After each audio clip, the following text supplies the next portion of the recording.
hahamunin ng kampo ni FPRRD ang ruling ng ICC Pretrial Chamber na fit to stand trial ang dating Pangulo.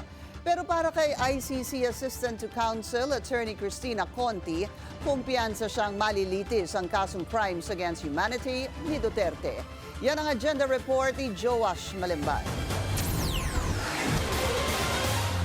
Sa 25-page document na inilabas kahapon, piniliwanag ng ICC Pretrial Chamber 1 ang kanilang deklarasyon na fit to stand trial si former President Rodrigo Duterte. Ayon sa ICC, may kakayahan si FPRRD na i-exercise ang kanyang procedural rights kung pagbabasehan ng kanyang medical records at naging masusing pagsusuri ng independent panel of experts sa kanyang kalagayan. Paliwanag ni ICC Assistant to Counsel Attorney Cristina Conti, kahit na matanda na ang dating Pangulo, tila may hinahanap lang na kriteriya ang ICC para sabihing fit to stand trial ang isang akusado.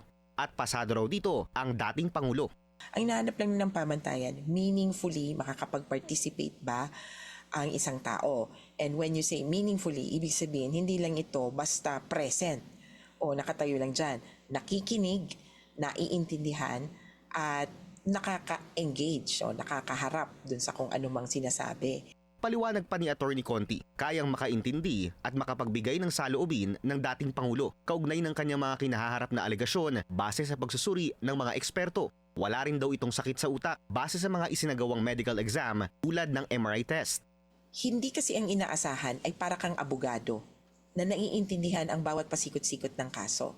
So the understanding and the participation that is expected of you is not that of a lawyer. Sa isang pahayag, sinabi ni Duterte Lead Counsel Nicholas Kaufman na magsusumite sila ng apela dahil aniya, hindi pinagkalooban ng due process si FPRRD. Matatandaan kasing humiling si Kaufman ng isang hearing para maipresenta ang sarili nilang medical evidence at questionin sa korte ang anilay contradictory findings ng independent panel of experts na ICC judges din naman daw ang pumili.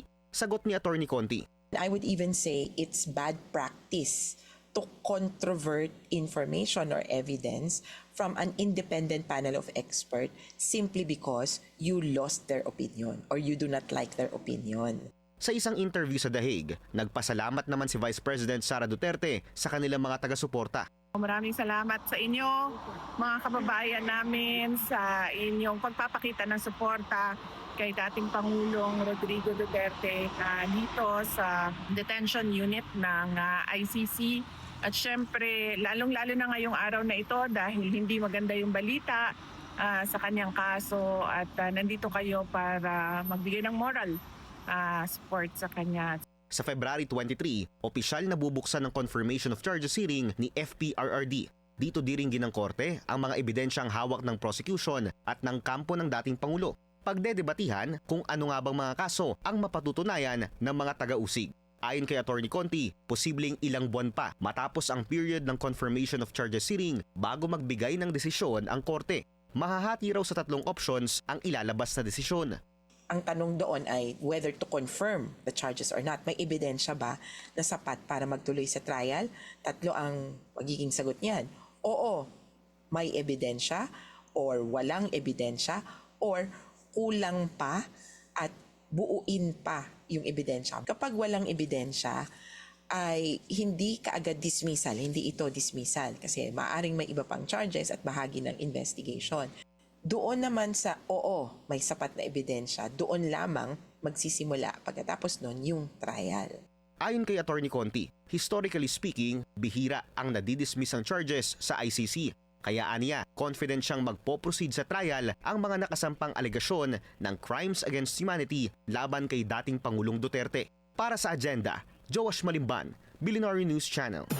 Mag-follow sa aming mga social media accounts at mag-subscribe sa aming YouTube channel para sa pinakahuli at eksklusibong mga balita.